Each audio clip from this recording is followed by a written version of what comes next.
A year after my husband's death, I hired contractors to renovate his old office. Then they called me with 4 words that changed everything. Don't come alone. Bow. The phone call came during the closing hymn at St. Andrew's. I should have silenced it before the service began, but at 62 I still sometimes forgot these small courtesies of modern life. The vibration against my palm felt insistent, urgent, cutting through the peaceful Sunday morning like a knife through silk. I glanced down at the screen. Morgan, renovation. My stomach tightened immediately. Morgan Taylor never called on Sundays unless something was catastrophically wrong. I slipped from the pew as quietly as my creaking knees would allow, murmuring apologies to the woman beside me. The late September air outside felt crisp against my face, carrying the first hints of the Virginia autumn I'd always loved. Maple leaves were just beginning to turn, painting Millbrook Falls in shades of amber and rust. "Mrs. Marlowe," Morgan began before I could even say hello. His voice carried an edge I'd never heard in the 3 years he'd worked on various projects around my house. "I'm real sorry to interrupt your Sunday, but we found something in your husband's office. Something you need to see immediately." My hand tightened around the phone. "What kind of something?" There was a pause, and I could hear him breathing on the other end, could almost feel him choosing his words with surgical precision. When he spoke again, his voice dropped lower as if he feared being overheard. "I can't explain it over the phone, ma'am, but—" Another pause. "I need you to bring your sons with you, both of them. Don't come alone." The line went dead. I stood there on the church steps, staring at my phone as the bells began their familiar toll. Around me, Millbrook Falls continued its lazy Sunday rhythm, cars passing slowly, a dog barking in the distance, the soft murmur of conversation as parishioners began filing out behind me. Everything normal, everything the same as it had been for the 37 years I'd lived in this town. But Morgan's words echoed in my head like a warning bell. Don't come alone. What could contractors possibly find that would require both my sons to be present? What would necessitate such an ominous warning? My hands trembled slightly as I dialed Marcus's number. He answered on the 3rd ring, his voice carrying that lazy Sunday morning contentment I was about to shatter. "Mom, I'm in the middle of breakfast with Laura and the girls. Can this wait? Marcus, I need you at the house. Now." I fought to keep my voice steady, controlled. After 40 years of marriage to a trial attorney, I'd learned the value of composure under pressure. "Bring Daniel." The change in his tone was immediate. "What's wrong?" "The renovation crew found something. The contractor says we all need to be there." I heard him cover the phone, muffled conversation in the background. Laura's voice rose sharply. I couldn't make out the words, but I recognized the tone. Irritation. Inconvenience. The same tone I'd been hearing more and more frequently in the 6 months since Benedict's funeral, when discussions of his estate had driven a wedge between my sons that seemed to grow wider by the day. "He said not to come alone, Michael. He said to bring both of you." Another pause, longer this time. Then, "We'll be there in 20 minutes. I drove home through the quiet streets of Millbrook Falls, my mind racing through possibilities like a prosecutor examining evidence. Benedict's office had remained untouched since that January morning when his heart had simply stopped. One moment he'd been working on a deposition, the next he was gone, slumped over his desk with papers scattered around him like fallen leaves. I couldn't bring myself to enter that room afterward. Couldn't face the absence that filled every corner, the silence where his voice should have been reviewing cases aloud, the empty chair where he'd spent so many late nights preparing for trial. But 3 weeks ago, on what would have been our 42nd anniversary, I'd made a decision. I would transform that space into something new, not erase Benedict. I could never do that, but create something forward-looking. A library, perhaps, a place where our grandchildren could read and dream. The renovation had begun 5 days ago. Morgan and his crew had started carefully, respectfully, removing Benedict's law volumes and boxing them for storage. Then the carpet, the old wallpaper, the heavy oak desk that had dominated the room for 2 decades. They'd been scheduled to open up the wall behind where his desk had stood today. Something about updating the electrical wiring before installing new built-in shelving. As I turned onto Hawthorne Drive, I saw both my son's cars already parked in the driveway. Marcus's sleek BMW sat next to Daniel's more modest Honda Civic, a visual representation of the paths they'd chosen. Marcus had followed his father and me into law, building a successful corporate practice in Richmond. Daniel had chosen teaching, finding fulfillment in shaping young minds at Millbrook Falls High School rather than winning cases. They stood together near the front porch, and even from a distance I could see the tension in their postures. Arms crossed, bodies angled away from each other. They'd barely spoken since the reading of Benedict's will, some argument over the distribution of assets that I'd tried desperately to stay out of. "Mom," Marcus strode toward me as I climbed out of my car, all business in his pressed khakis and polo shirt despite it being Sunday. At 40, he'd inherited his father's sharp features and sharper mind, though perhaps not his father's patience. "What's this about? Laura's not happy about me leaving in the middle of breakfast." "I don't know any more than you do," I said, fishing my keys from my purse with hands that wouldn't quite steady. "Morgan just said we all needed to be here." Daniel hung back, hands shoved in the pockets of his worn jeans. At 36, he'd always been the gentler of my two boys, more interested in literature and philosophy than courtrooms and contracts. But there was something guarded in his expression now, something watchful that made my mother's instinct prickle with concern. The front door opened before I could use my key. Morgan stood in the doorway, his weathered face pale beneath his perpetual contractor's tan. Sawdust clung to his flannel shirt, and I noticed his hands trembling slightly as he stepped aside to let us enter. "Mrs. Marlowe, gentlemen?" His voice was steady, but his eyes darted between us with barely concealed anxiety. "I'm sorry to call you in like this, but—" "Well, you need to see it for yourselves." "See what exactly?" Marcus demanded, already moving past him into the house. "We don't have all day." "The wall was false," Morgan interrupted quietly. "Double-layered. We found the seam when we were checking for studs." He led us through the familiar hallway toward Benedict's study. The house felt strange, violated somehow, with the sounds of renovation, the smell of fresh paint, the sight of drop cloths and equipment scattered through rooms that had been peaceful for so long. But nothing prepared me for what I saw when we reached the study. The room looked like a construction site. Stripped carpet revealing scarred hardwood, wallpaper torn away in sheets, Benedict's beloved built-in bookshelves dismantled and stacked in the corner. Two of Morgan's crew members stood near the far wall, their faces carefully neutral in that way that meant they'd seen something disturbing. But it was the wall itself that made my breath catch. The wall behind where Benedict's desk had stood for 20 years was simply gone. Not just opened, completely removed, revealing a space I'd never known existed. A hidden room. "Jesus Christ," Marcus breathed beside me. It was small, perhaps 8 feet by 10, lit now by work lights that Morgan's crew had brought in. The walls were bare drywall, never painted, giving it the feel of something deliberately concealed, deliberately unfinished. And along those walls were shelves, dozens of them, floor to ceiling, all filled with files. Manila folders, hundreds of them, organized with meticulous care. Each one labeled in handwriting I would have recognized anywhere. Benedict's precise, careful script that I'd seen on legal documents, birthday cards, grocery lists for 40 years. "The wall was false," Morgan repeated, his voice tight. He pointed to what looked like an innocuous section of the remaining bookshelf, hidden behind trim work. "There's a door mechanism here, built into the original construction. Your husband built this years ago, Mrs. Marlowe. Professional job. Would have been expensive." I stepped closer, my heart hammering against my ribs like something trying to escape.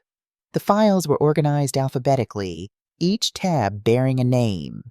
Some I recognized immediately, local business owners, former colleagues of Benedict's, people we'd socialized with over the years. Others were strangers. But it was the contents that made my hands shake as I pulled one folder from its shelf. Inside were photographs of a man I didn't know. Surveillance photos, by the look of them. Grainy images of someone entering and leaving buildings, getting into cars. Copies of financial documents, bank statements, what appeared to be credit card receipts, and notes, pages and pages of notes in Benedict's handwriting, documenting what? Movements? Transactions? At the top of the first page, underlined twice. Subject, Richard Brennan. Status, active. What the hell is this? Michael grabbed another file, his face flushing as he opened it. These are Mom, these look like surveillance files, like Benedict was tracking people. Daniel had moved to the corner of the hidden room, his face gone pale. He held a file that bore no name on the tab, just a date, June 1998. He opened it, and photographs spilled out onto the floor. I bent to gather them, and the world tilted on its axis. The photos showed a woman, beautiful, dark-haired, perhaps in her 30s, entering a hotel, leaving a restaurant, and in some of them she was with a man, not just any man, my husband. There were receipts paper-clipped to the photos, hotel bills from Richmond, restaurant charges from Alexandria, all dated across a span of 6 months in 1998, the year Marcus had graduated from college, the year we'd celebrated our 25th wedding anniversary with a party at the country club, the year Benedict had told me he was traveling constantly for a major case. Mom, Daniel's voice was strangled. He picked up another document from the file, a calendar with dates circled, times noted, meeting locations. I'm so sorry, There's more. Morgan's voice cut through my shock. He pointed to the back of the hidden room where something else caught the work lights, a small safe embedded in the wall. We haven't opened it, didn't think we should. But Mrs. Marlowe, you need to understand, we found this yesterday, and I think someone else has been in here. That got Marcus's attention immediately. What do you mean, someone else? Morgan looked uncomfortable. When we arrived this morning, the front door alarm wasn't set. You told me it would be, ma'am. And there were marks around the door frame. Fresh scratches like someone had been working the lock. The air in the room suddenly felt too thin. I looked around at the hundreds of files, at the decades of what? Surveillance? Investigation? Blackmail? The safe, I heard myself say, my voice coming from somewhere far away. Can you open it? It's digital, 4-digit code. Marcus was already across the small room, examining it with a lawyer's attention to detail. Mom, do you know any of Dad's codes? I couldn't speak, couldn't think. The photographs of Benedict with that woman felt like weights in my hands, pulling me down into dark water. Try the anniversary, Daniel suggested quietly. September 15th. Marcus punched in the numbers. The safe beeped once, then clicked open with a sound like a judgment being rendered. Inside was a leather-bound journal, its cover worn smooth by years of handling. A stack of VHS tapes, each labeled with dates spanning back 3 decades. And on top of it all, 2 things that made Marcus actually step backward. A handgun, and beneath it, a passport. Benedict's photo smiled up at us from the page, but the name beside it read Michael Hartwell. Mom, Marcus turned to face me, and I saw fear in his eyes for the first time since he was a small boy afraid of thunderstorms. What kind of law was Dad really practicing? I looked around the hidden room, at the files covering every wall, at the evidence of a life I'd never known my husband had lived.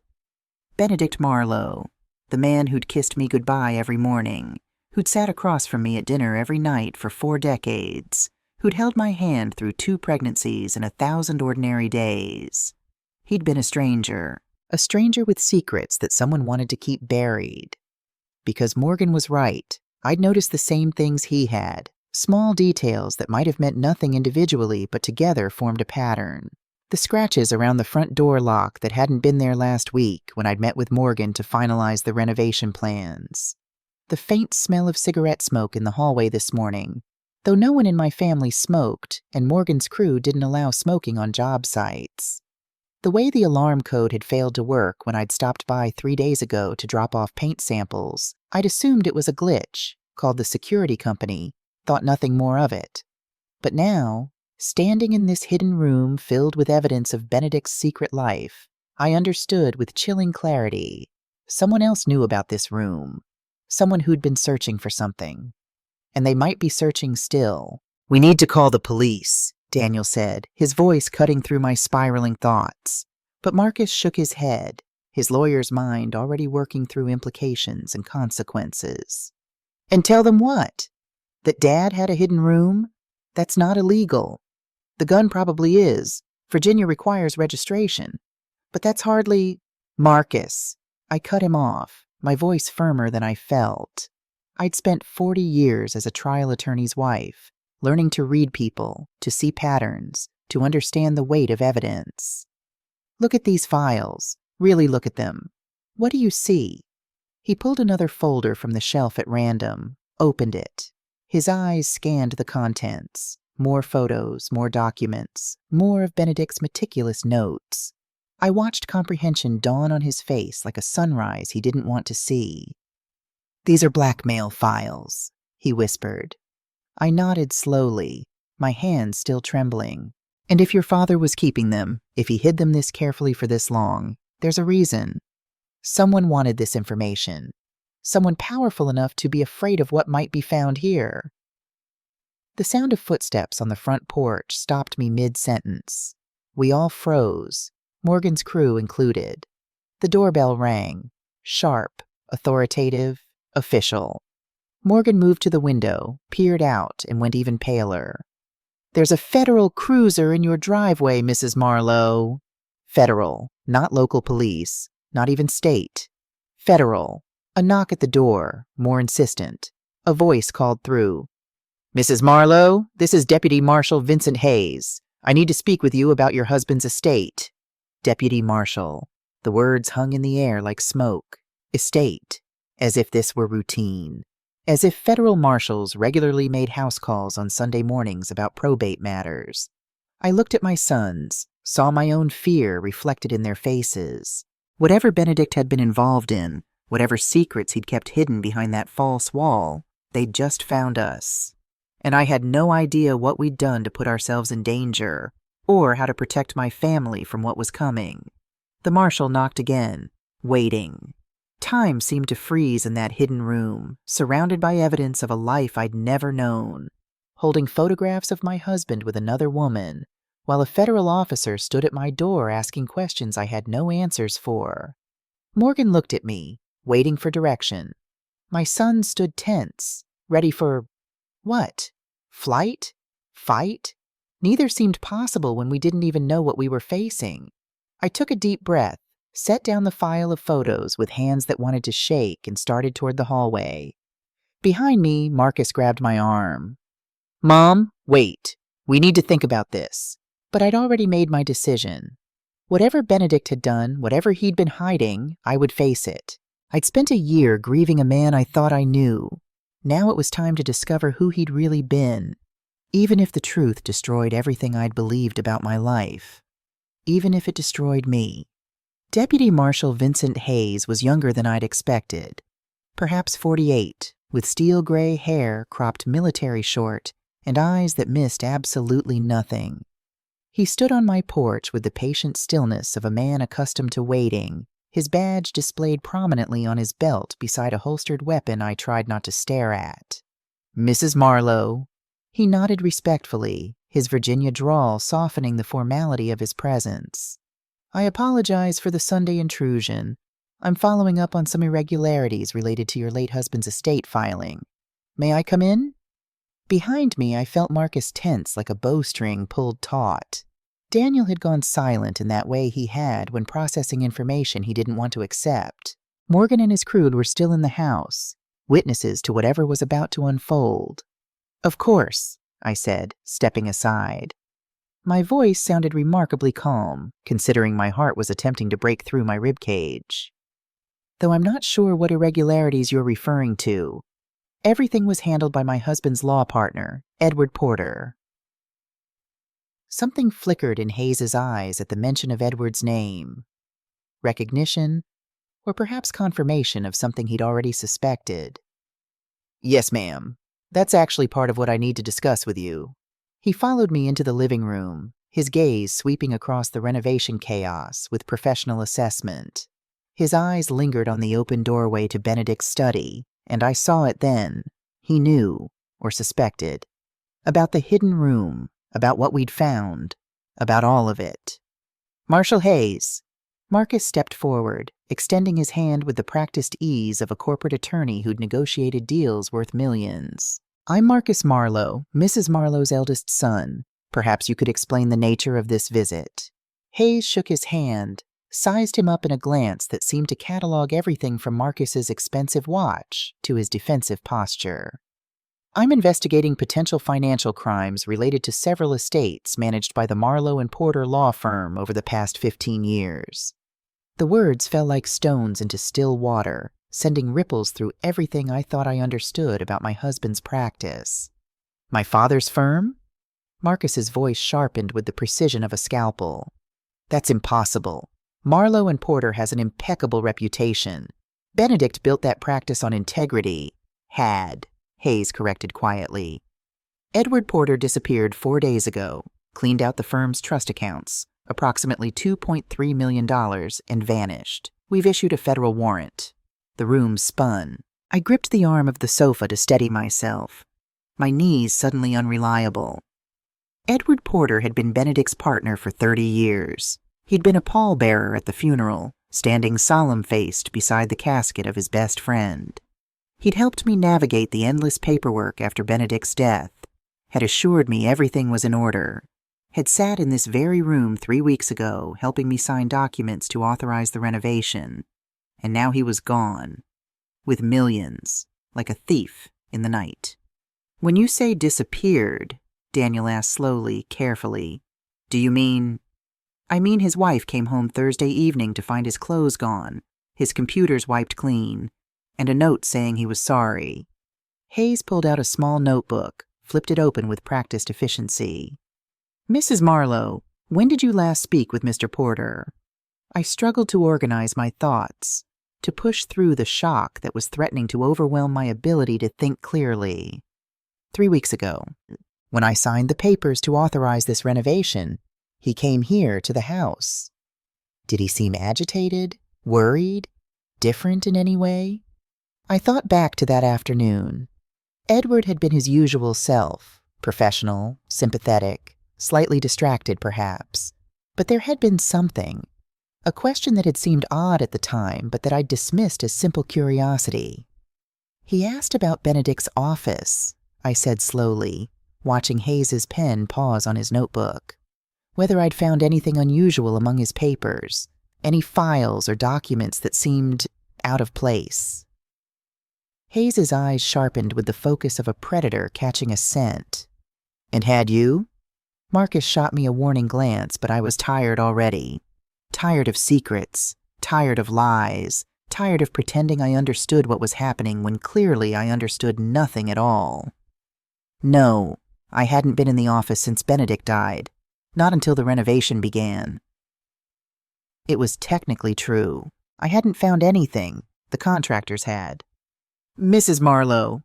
Hayes leaned forward, his expression grave in a way that made my stomach clench with new dread. I need to ask you something directly, and I need you to be completely honest with me. Did you know your husband maintained files on various individuals? Personal information, financial records, the kind of documentation that might be considered leverage? Marshal Hayes, Marcus interrupted, his voice cold and controlled. I think before my mother answers any more questions, we should establish whether she needs legal representation. I'm not investigating your mother, Mr. Marlowe. Hayes's tone remained even, professional. But I am investigating what your father and Edward Porter were doing with those files, and why Porter ran the moment he heard about this renovation. The pieces clicked together in my mind with terrible clarity, like tumblers falling into place on a lock I'd never wanted opened. He knew about the hidden room, I said. Hayes nodded. We believe so, yes. We also believe he was afraid of what might be found there. He stood, walked to the window overlooking the backyard where I'd spent so many peaceful Sunday afternoons, where Benedict had taught the boys to throw a baseball, where we'd celebrated birthdays and anniversaries and all the ordinary moments that make up a life. Mrs. Marlowe, your husband was a brilliant attorney. He also kept meticulous records of information that certain people would prefer stayed buried. We think Porter was helping him manage that information. And when your husband died, he turned to face me. Someone else wanted those files. And when I announced the renovation, I finished, Edward knew they'd be found, so he took what he could and ran. Leaving my mother to face the consequences, Marcus said bitterly. Leaving all of us to face them, Daniel corrected, his face ashen. If Dad was blackmailing people, we don't know that's what he was doing, I said sharply. But even as I spoke the words, I knew they rang hollow. What else could those files be? What else explained the surveillance photos, the financial documents, the careful documentation of other people's secrets? Hayes turned back to face us, and I saw something in his expression that made my blood run cold. Not just professional determination, but something personal. Something that made this more than just another case.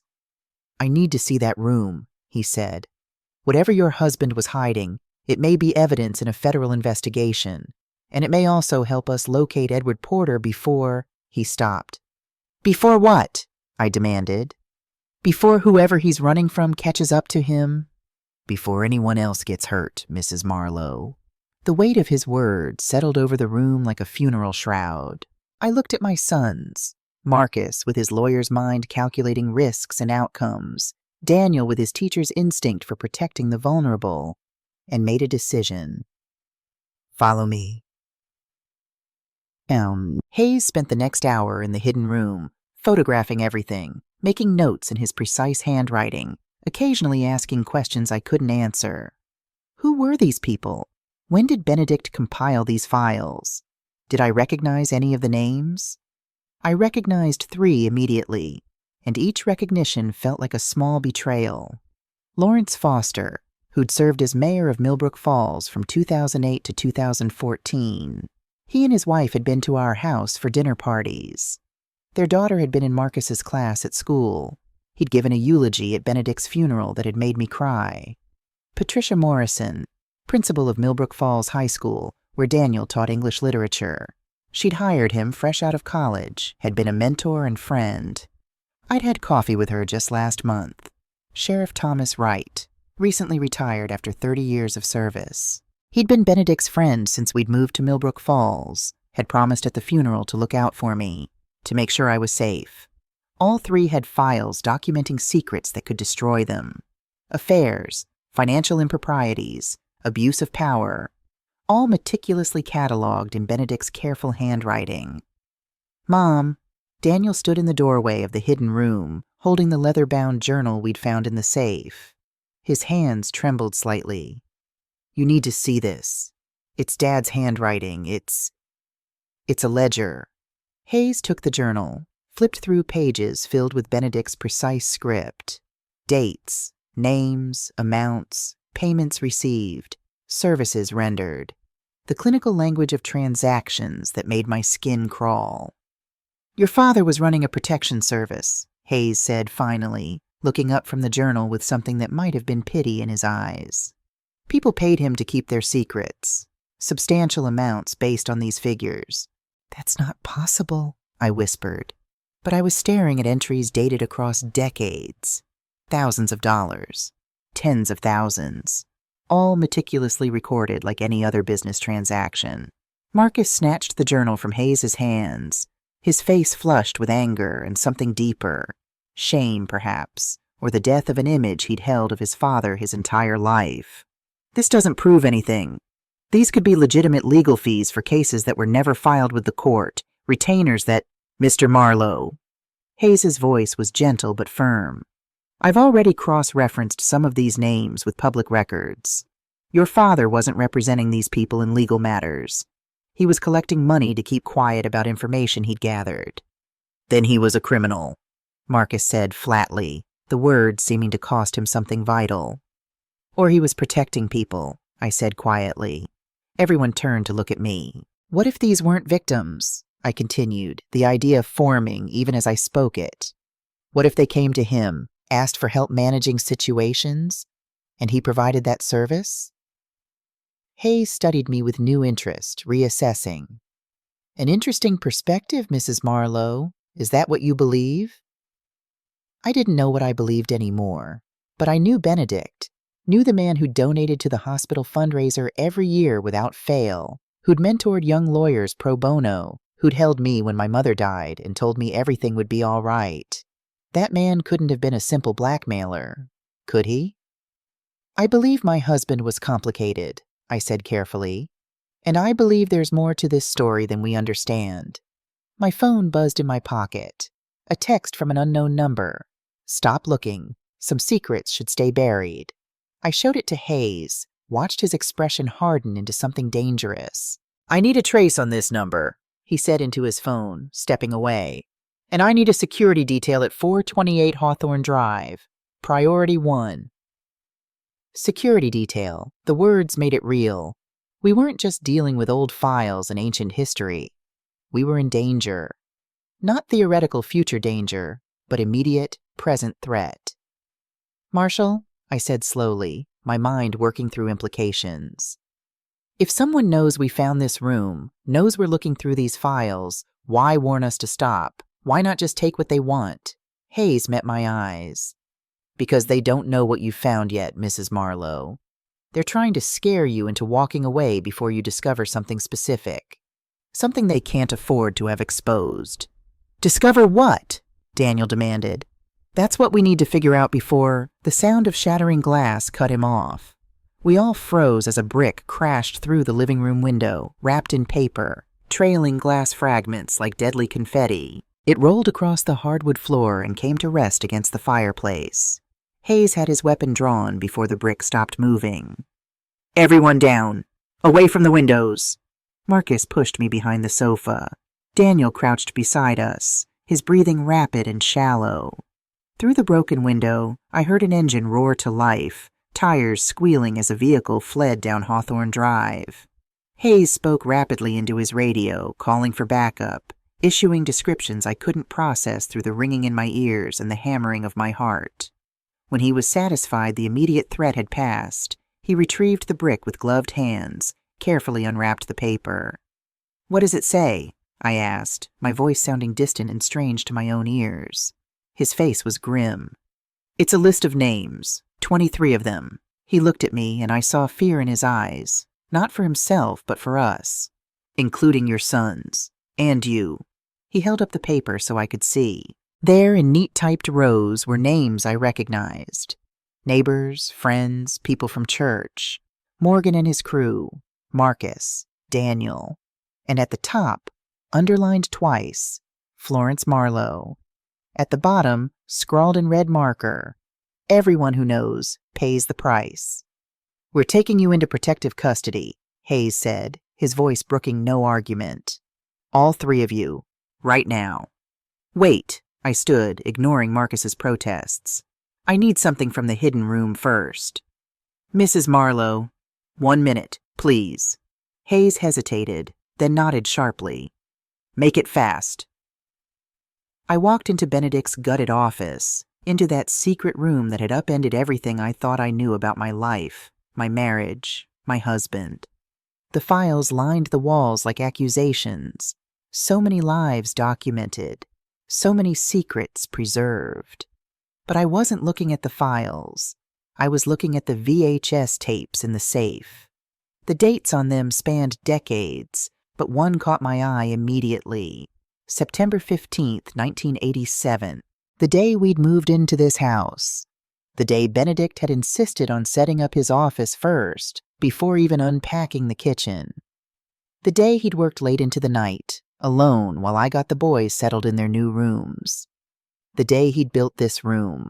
I grabbed 3 tapes, that one and 2 others dated around significant moments in our marriage.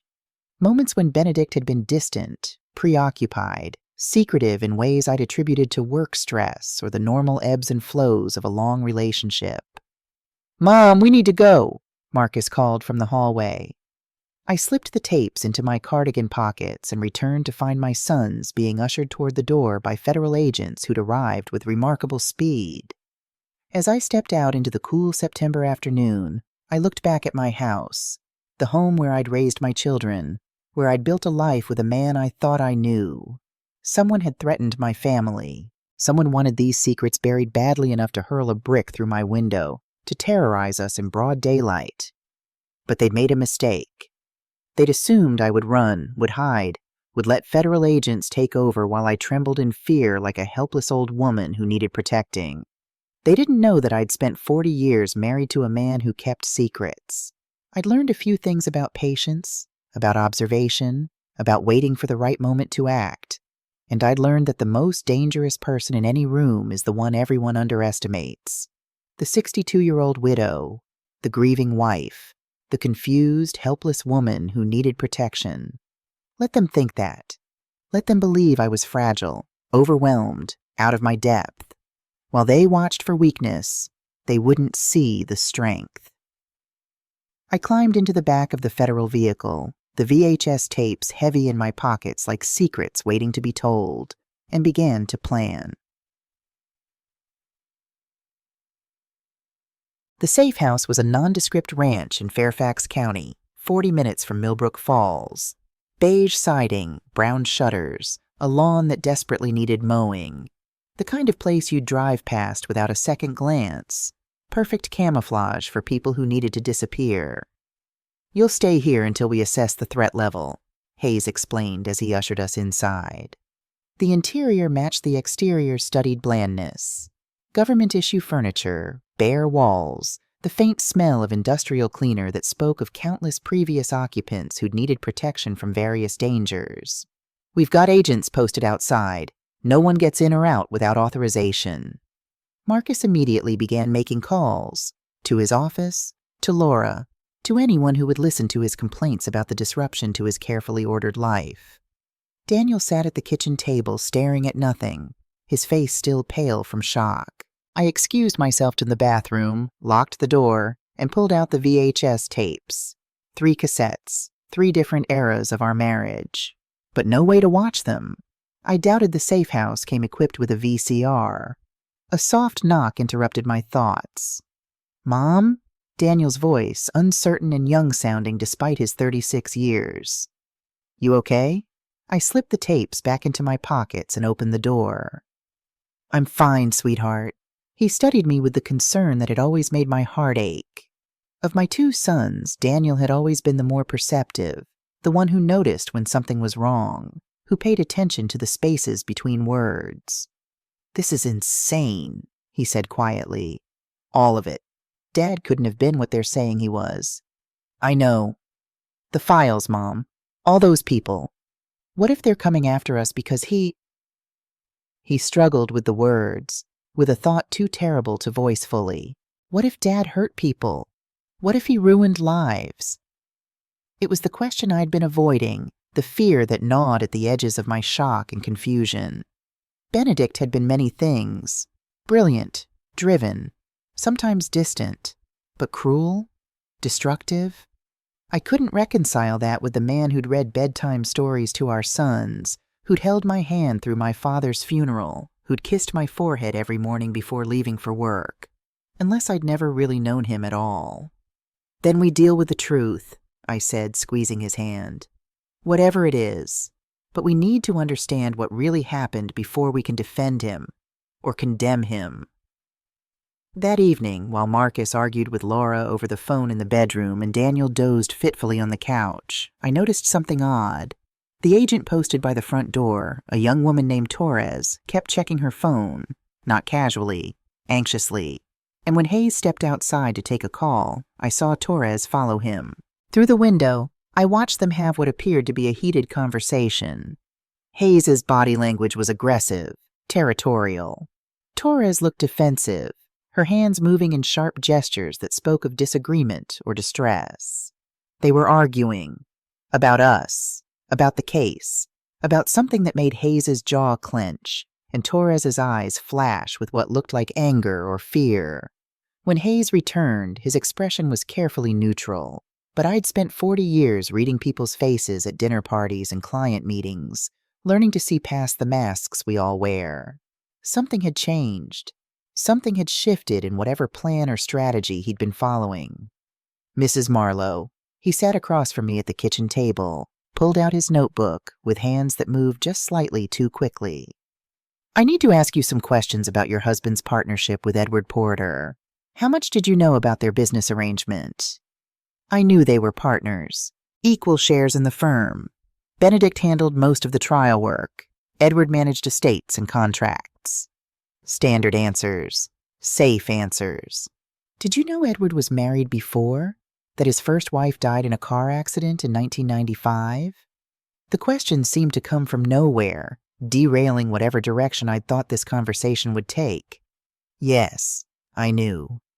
It was tragic. She was only 32. Hayes's pen stilled on the page. Did your husband ever mention anything unusual about that accident?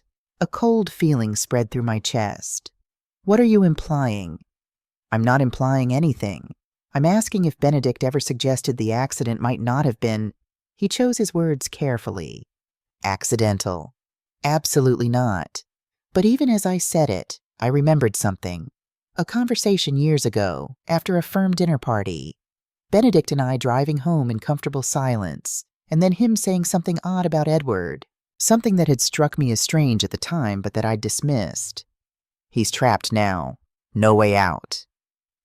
I'd assumed he meant trapped by grief, by loss, by the weight of tragedy. What if he'd meant something else entirely?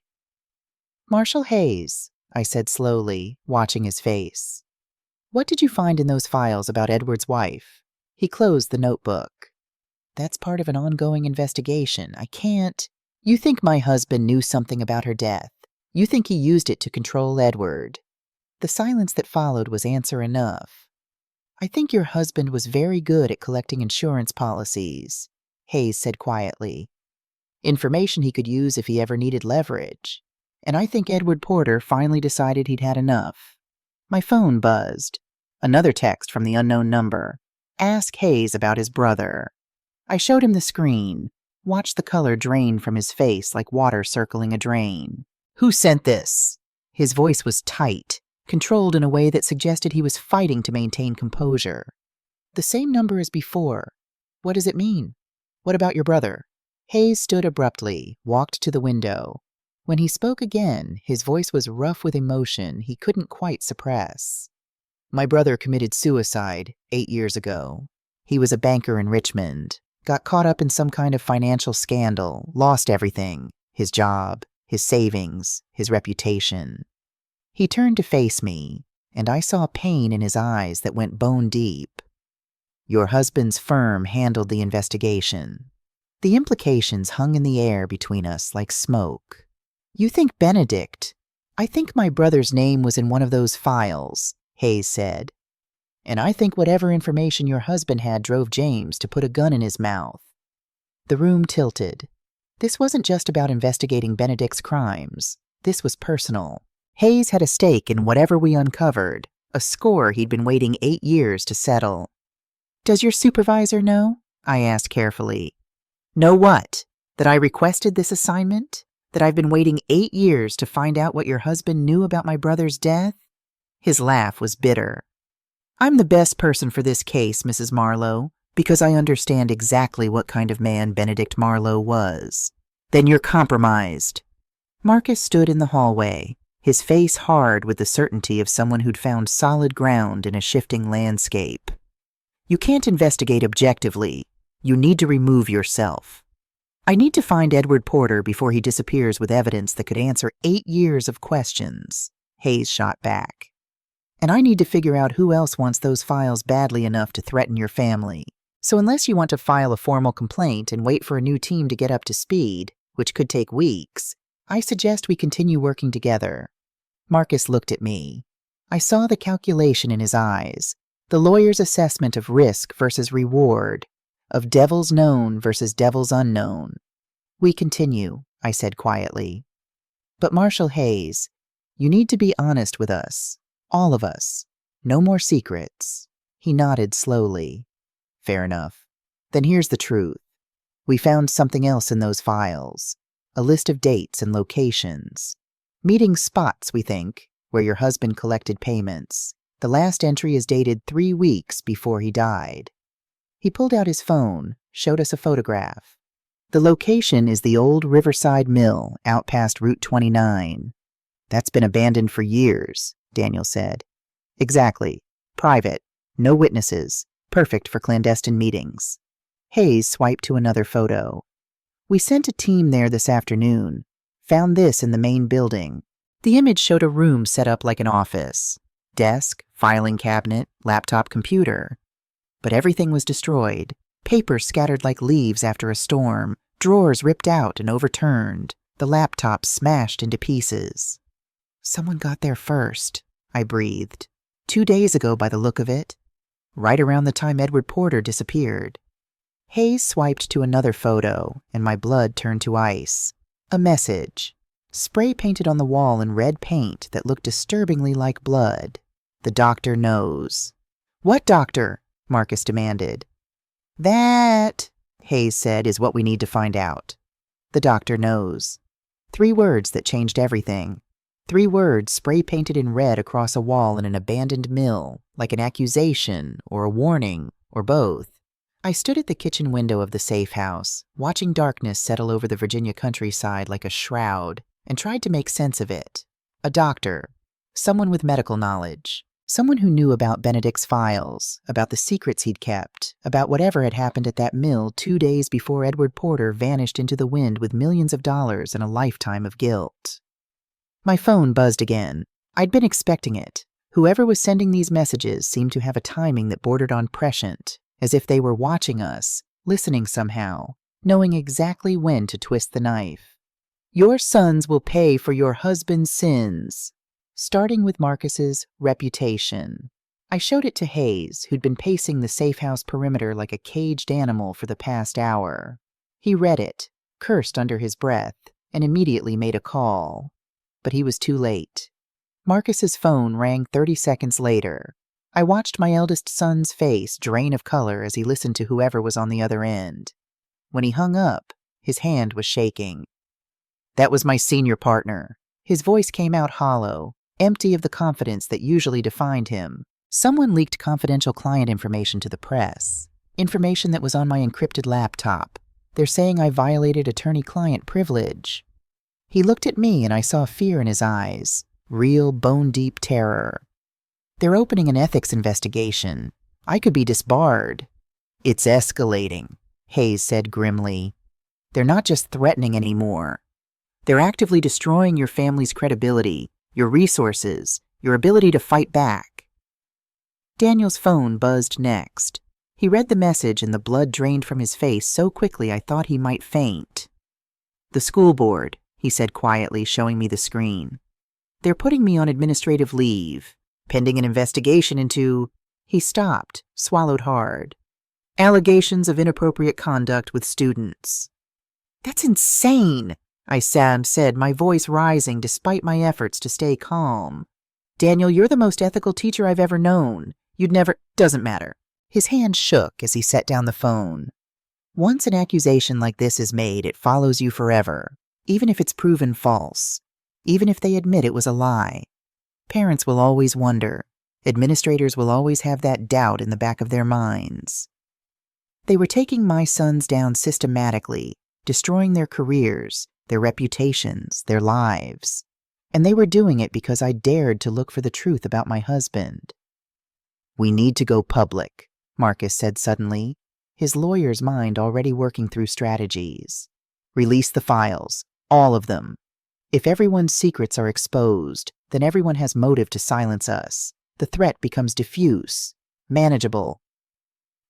Then everyone has motive to silence you permanently, Hayes interrupted. No. We need to identify who's orchestrating this and build a case that will stand up in court. While my family is destroyed, Marcus's voice rose. While my marriage falls apart and my brother loses his career? While we keep you alive, Hayes shot back. That's the priority, Mr. Marlowe. Everything else is secondary. But I was thinking about something Dr. Hayes had said, the memory surfacing like a body rising from deep water. No, not Dr. Hayes. There was no Dr. Hayes in this case, but there was a doctor we knew, someone who'd been part of our lives for years. The tapes, I said quietly. I need to watch the tapes. Hayes looked at me sharply. What tapes? I pulled the 3 VHS cassettes from my cardigan pockets where they'd been weighing me down like stones. From Benedict's safe, he labeled them with dates, important dates in our marriage. I think he left messages, instructions, something. We'll need a VCR, Daniel said. Good luck finding one of those in 2025. But Hayes was already on his phone. I can get one from the field office. Give me 20 minutes. 25 minutes later, we gathered in the safe house living room around a boxy television and a VCR that looked like it belonged in a museum. Hayes had brought 2 other agents with him, both to maintain security and to witness whatever we were about to discover. I held the first tape in my hands. September 15th, 1987, the day that had started everything, though I hadn't known it at the time. The day we'd moved into 428 Hawthorne Drive, full of hope and dreams and plans for the future. The day Benedict had built a hidden room to keep secrets that would eventually destroy us. I slid the tape into the machine. The screen flickered, showing static and tracking lines, and then Benedict's face appeared. Younger, his hair not yet gray, his face unlined by the years of stress and secrets that would eventually stop his heart. He sat in what I recognized as his office, before the false wall, before the hidden room existed. Just a normal office in a normal house owned by what I'd thought was a normal family. Florence. His voice made my breath catch. I hadn't heard it in over a year, hadn't been able to bring myself to watch home videos or listen to voicemails. If you're watching this, then I'm gone, and you found the room, which means the protection I built has failed. Beside me, Marcus and Daniel sat rigid with attention. Hayes leaned forward, watching with the intensity of someone searching for clues in every word, every gesture. I want you to know that everything I did for you. Benedict paused, and I saw him swallow hard, fighting emotion. When I discovered who you really were, what you'd witnessed, I had a choice. Tell you the truth and watch you live in fear for the rest of your life. Or keep the secret and make sure no one could ever hurt you. What does that mean? Daniel whispered. Who you really were. On screen, Benedict continued as if answering the question across decades. Your father, your real father, was an accountant. David Mitchell. He discovered fraud at his firm. Massive embezzlement, money laundering, connections to organized crime in Pittsburgh. He documented everything, planned to go to the authorities. My heart stopped. David Mitchell. The name meant nothing to me, and yet Benedict spoke it like a truth that should shatter my world. They killed him before he could testify, made it look like an accident, a gas leak, a house fire. But you survived, Florence. Or rather, Sarah survived. Sarah. The name echoed in my ears like something from a nightmare I couldn't quite remember. You were 6 years old. You ran from that burning house. And when the authorities found you, traumatized and terrified, they placed you in protective custody. Changed your name. Changed your entire identity. The Bradford family adopted you, gave you a new life as Florence Bradford. I couldn't breathe, couldn't think. The room spun around me like a carousel gone mad. Mom! Marcus's hand on my arm, steadying me. Mom, this can't be real. Your parents were Robert and Eleanor Bradford. You grew up in Charlottesville. You've told us stories about your childhood. Stories I was told to remember, I whispered. Stories they gave me to replace memories too terrible for a 6-year-old to carry. On screen, Benedict pulled out a photograph. Even through the grainy video quality, I could see it clearly. A house with blue shutters, a family on the front porch, a man, a woman, a little girl with dark hair and solemn eyes. A little girl who looked exactly like I had at that age. This is your real family, Florence. The Mitchells, David and Marie. They loved you. They died protecting you. Or trying to. Because the person who set that fire, who made sure your parents didn't escape, knew there was a witness. A 6-year-old girl who saw everything. Benedict leaned closer to the camera, and I saw fear in his eyes. Real, genuine terror that I'd never seen in all our years together. The man who ordered the hit was named Vincent Romano, mid-level crime boss, Pittsburgh operation. He's dead now. Died in prison in 1994. But his organization survived. And the person who actually set the fire, who tried to kill you, he paused. I spent 30 years following the money, Florence. Romano's organization had deep connections in Virginia. When his empire fell, his people scattered. Some went legitimate, changed names, built new lives, got into politics, business, medicine. Medicine, the doctor knows. I documented everyone with connections to the original crime, Benedict continued. Everyone who might have been involved. It's all in the files. But the person who actually killed your parents, who tried to kill you, I never found definitive proof. Until 3 weeks ago. 3 weeks before he died, the timeline was beginning to crystallize, sharp and deadly. I received a call, anonymous, someone who claimed to know what happened that night in Pittsburgh. They wanted to meet, to make a deal. They said they had evidence, and they were willing to trade it for immunity from the leverage I had over them. It was a trap, Hayes said quietly. On screen, Benedict nodded as if he could hear. I went to the meeting anyway, at the Riverside Mill, and I recorded everything.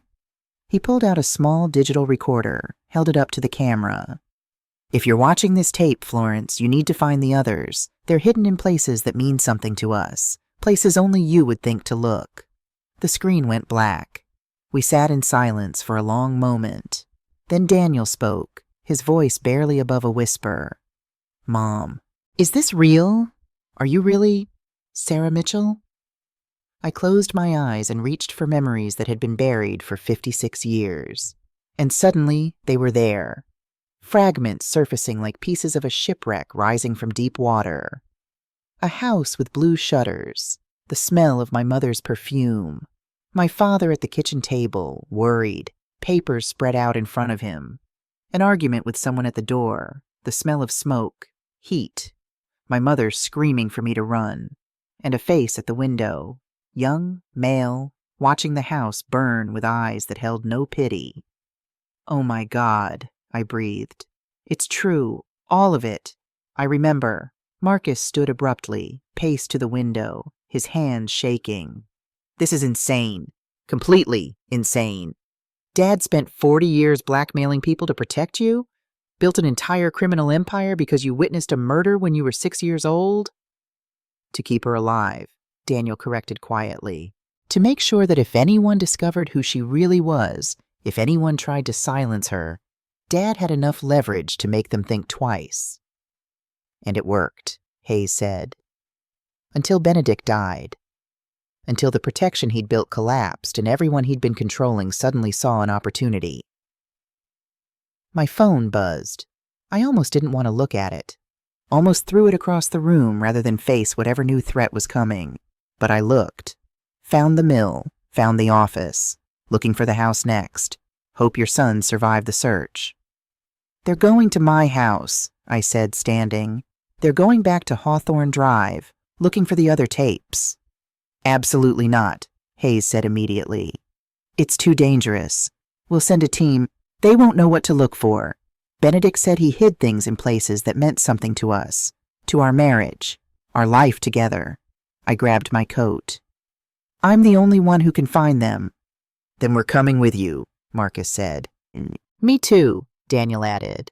Hayes looked ready to argue, then sighed. Fine, but we do this my way. Full tactical team, armored vehicles, and at the first sign of trouble, we pull out. Agreed? I nodded, but I was already thinking ahead, already trying to imagine where Benedict would have hidden the final pieces of this terrible puzzle. Places that meant something to us. Places only I would think to look. And suddenly, I knew. We arrived at 428 Hawthorne Drive just as the sun was setting, painting the sky in shades of amber and blood. A convoy of federal vehicles rolled up the quiet street like an invasion force. Neighbors' curtains twitched. Mrs. Patterson from next door stood on her porch, arms crossed, watching with undisguised curiosity that would fuel the gossip mill for months. The house looked different somehow, violated.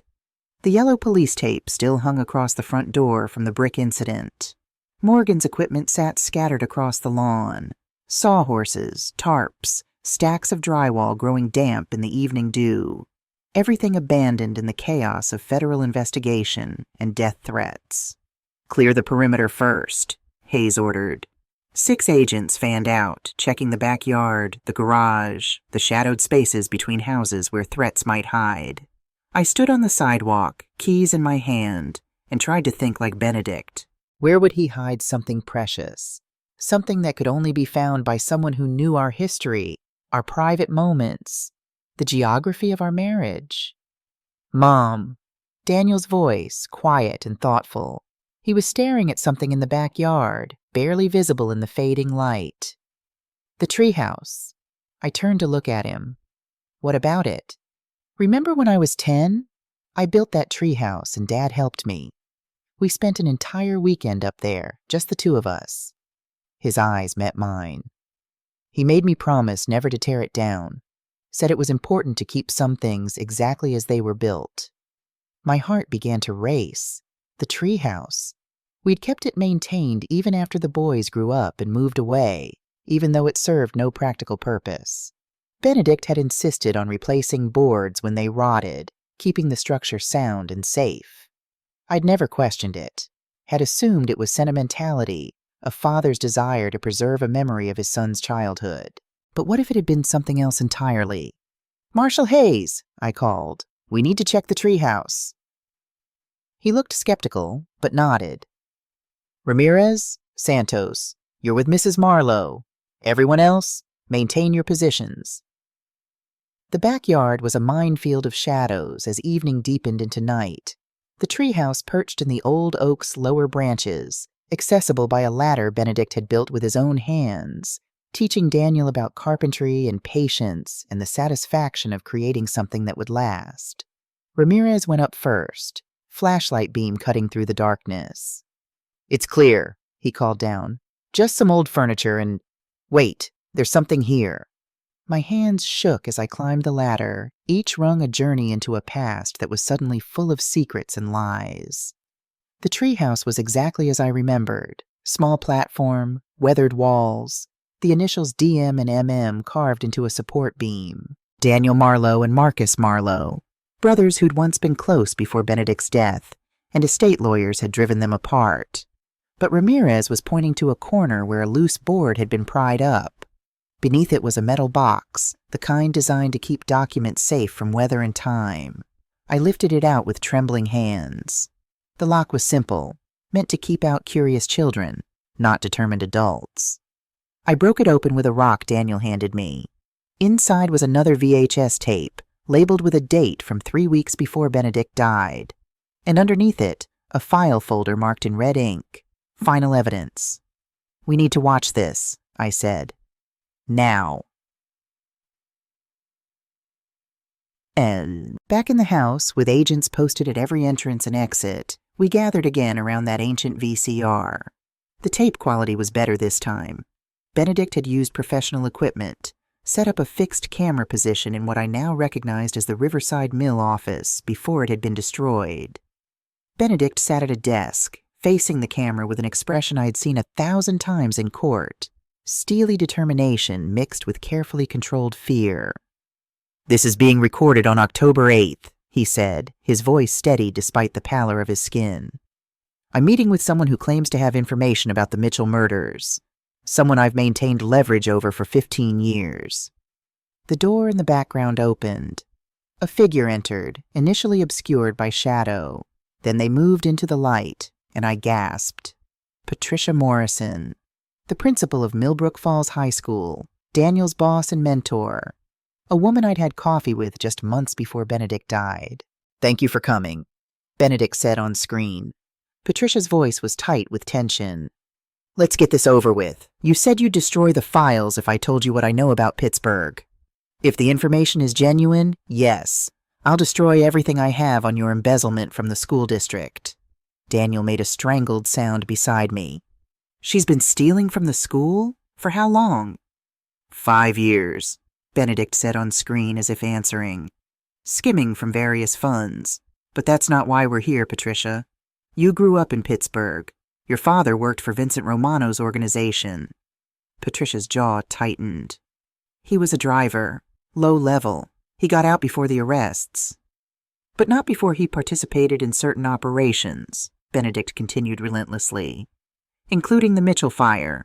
Your father drove the car that night, Patricia. He was the getaway driver for the person who set that fire. And you know who that person was, because your father told you on his deathbed 5 years ago. The room felt airless. I couldn't breathe, couldn't process what I was hearing. On screen, Patricia's hands clenched into fists. You can't prove any of this. I can prove your father's connection to Romano.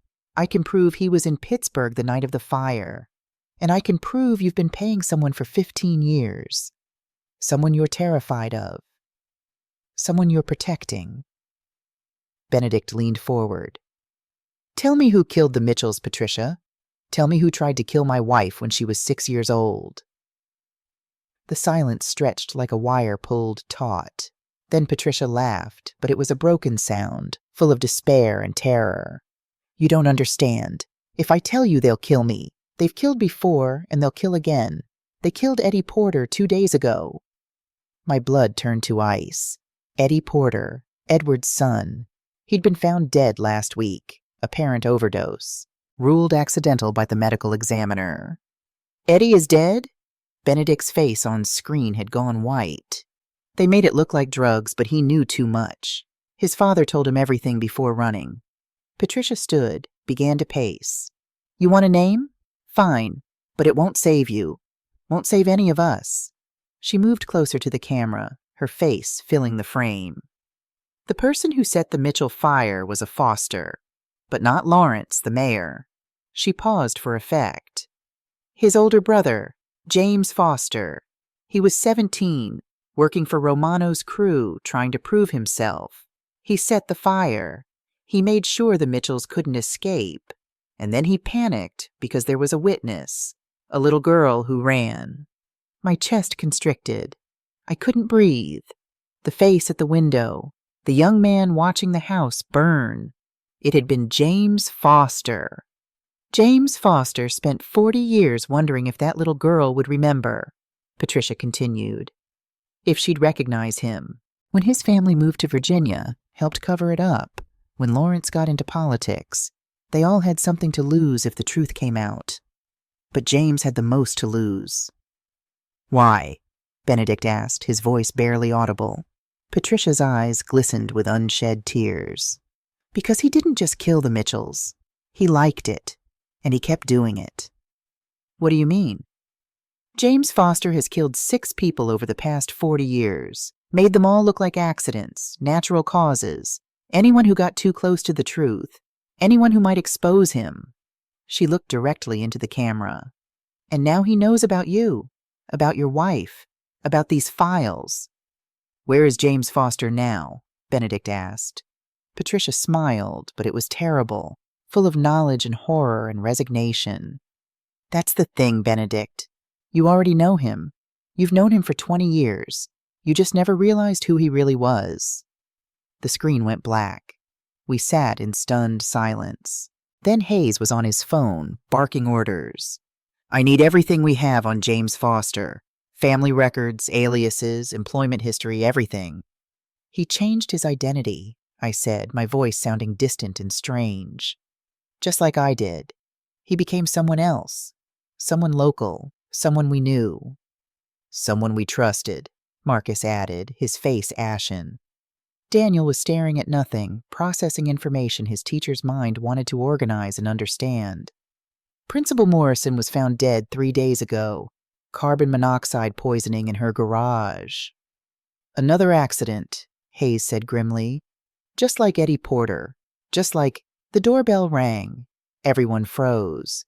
Hayes signaled his agents, weapons drawn. Through the window, I could see a lone figure on the porch, backlit by the street lamp. Mrs. Marlowe, a familiar voice called through the door. It's Sheriff Wright. Dispatch told me the feds were back at your house, and I figured I'd better come check on you, make sure you're all right. Thomas Wright, retired sheriff, friend of 30 years, the man who'd comforted me at Benedict's funeral, who'd promised to look out for me, who'd sworn to keep me safe. The man who had a file in Benedict's hidden room. Hayes moved to the window, looked through the peephole. He's alone, no visible weapons. Don't open it, I said suddenly. Something was wrong. Something about the voice, the timing, the way he'd appeared exactly when we discovered the truth. But Hayes was already opening the door, weapon trained on Wright. Sheriff, I'm going to need you to show me some identification.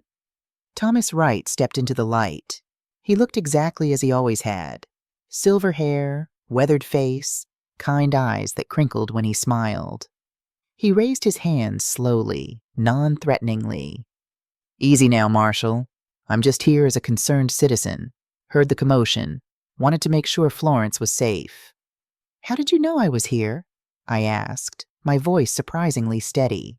He looked at me, and something in his expression shifted. The kindness faded, replaced by something colder. Something that had been waiting beneath the surface for decades. Because I've been watching. Waiting. 40 years is a long time to wonder if someone will remember. The world tilted. James, I breathed. He smiled then, and it transformed his face into something monstrous. Hello, Sarah. Took you long enough. Hayes's weapon came up, but Wright was faster than any man his age should be. He grabbed Hayes's wrist, twisted, and suddenly he had the gun. He put it to my head before anyone could react. Everyone stops, he said calmly, or Florence dies. Right here, right now, just like her parents. Agents poured in from the backyard, but Wright already had me. Cold metal pressed against my temple, his arm around my throat, the smell of his cologne suddenly sickening and familiar and wrong. You set the fire, I said quietly. You were just a boy. Old enough to understand what happened to snitches. His voice was rough against my ear. Your father was going to destroy everything. Romano's whole operation. I did what needed to be done. And then you became a cop, Marcus said, his voice breaking. Changed your name. Built a whole new life. Built a perfect life, Wright corrected. Until your husband started digging. Until he figured out who I really was. I tried to warn him. Tried to make a deal. But he wouldn't let it go. So you killed him, I said. You made it look like a heart attack. Easy enough when you know what you're doing. A little potassium chloride in his coffee. Untraceable. Fast-acting. Looks just like cardiac arrest. He pulled me backward toward the door. And now I eliminate the last loose end, the witness who's haunted me for 40 years. You won't make it out of here, Hayes said. There are 6 agents surrounding this house. Then I guess we'll see how many people die tonight. Wright's hand was steady, his voice calm. This wasn't panic. This was a man who'd killed before and knew exactly what he was doing. But he'd made a mistake. He assumed I was the same terrified 6-year-old who'd run from a burning house. He assumed I was helpless, dependent on others to save me. He assumed that 62 years old meant weak, fragile, easy to control. He didn't know about the letter opener in my cardigan pocket, the antique silver one Benedict had given me for our 30th anniversary, its tip sharp enough to pierce leather, the one I'd been carrying since we found the hidden room, just in case. Just in case I needed to protect myself. Because I'd learned long ago that the only person you could truly rely on was yourself. You're right, I said quietly. You've been very careful, very smart. You became the sheriff, the one person who could control investigations, cover up evidence, protect yourself. Exactly, he sounded almost proud. But you made one mistake. What's that, Sarah? I drove the letter opener backward into his thigh, hard as I could, using all the strength built up from years of gardening and swimming and refusing to become the fragile old woman everyone expected. He screamed, his grip loosening for just a second. I dropped, rolled away, and Hayes was on him before he could recover. Agents swarmed, weapons drawn, and Thomas Wright, James Foster, was on the ground, bleeding and cursing, and finally caught. I sat on my living room floor, shaking while chaos erupted around me. Marcus and Daniel were beside me in an instant, their arms around me, their voices reassuring me that it was over, that I was safe. But I couldn't stop staring at the man on the floor, the monster who'd stolen my parents, my childhood, my husband, who'd hidden behind a badge and a friendly smile while destroying lives. "What was the mistake?" Wright gasped out through his pain, looking at me with hatred and something almost like respect. "What mistake did I make?" I stood with my son's help and looked down at the man who'd terrorized me without my even knowing it for 4 decades. "You assumed that being old meant being weak," I said. "You assumed I'd be easy to control, easy to kill." I smiled then, cold and sharp. But I've spent 62 years surviving, learning, watching, preparing. I walked to where Hayes was cuffing Wright's hands behind his back. And Benedict spent 40 years teaching me exactly how dangerous underestimated people can be.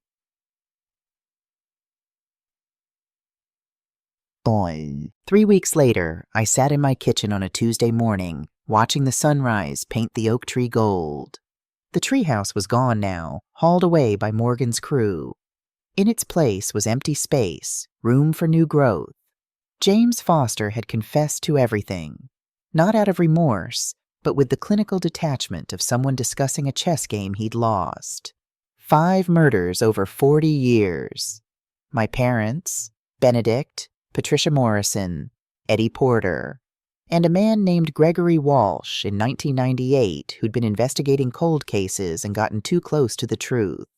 The media had descended like locusts. The headlines screamed about the killer sheriff and the blackmail lawyer, getting half the story wrong but finding the truth strange enough that I couldn't entirely blame them. Marcus and Laura were in therapy, working through the damage done by secrets and lies. Daniel had been cleared of all charges, the allegations proven false, fabricated by someone trying to pressure us into silence. He'd moved back in with me temporarily, unwilling to leave me alone despite my protest that I was fine. And I was fine. For the first time in 62 years, I knew exactly who I was. Not Sarah Mitchell, victim of violence, not Florence Marlowe, keeper of another man's secrets, but both, and neither. Something new, forged from both identities, strengthened by both lives. The renovation was finally complete. The hidden room sealed up, returned to blank wall space. Benedict's office transformed into the library I'd originally envisioned. Warm wood shelves, comfortable chairs, large windows letting in the morning light. My grandchildren visited for Thanksgiving. They explored the new space with delight, choosing books, curling up in chairs, filling the house with laughter instead of secrets. I stood in that room, my room now, not Benedict's, and understood something he never had. You couldn't protect people by controlling them. You couldn't keep them safe by collecting weapons to use against potential threats. Real safety came from truth, from facing darkness and not letting it consume you, from building something new from the ashes of what had been destroyed. I was 62 years old, a widow, a mother, a grandmother, a woman with 2 names and 2 histories, both of them true, both of them mine. I'd survived a fire at 6, survived a lie that lasted 40 years, survived the revelation that my entire life had been built on secrets and blood. And I'd done more than survive. I'd prevailed. Not through violence or vengeance, but through patience, intelligence, and the quiet strength that everyone had underestimated. That evening, I picked up my phone and scrolled to the unknown number that had terrorized me with threats. I sent one final message. You were wrong. The old know things the young have yet to learn. We survive because we're patient. We win because we're underestimated. Remember that. Then I blocked the number, deleted it, and moved on. Outside, the sun was setting, painting the Virginia sky in shades of amber and rose. A new season approaching. A new chapter beginning. And for the first time in 62 years, I knew exactly who I was. Not just a survivor, not just a victim or a widow or a keeper of secrets, but a woman who'd faced her past and chosen her future. That was enough. That was everything.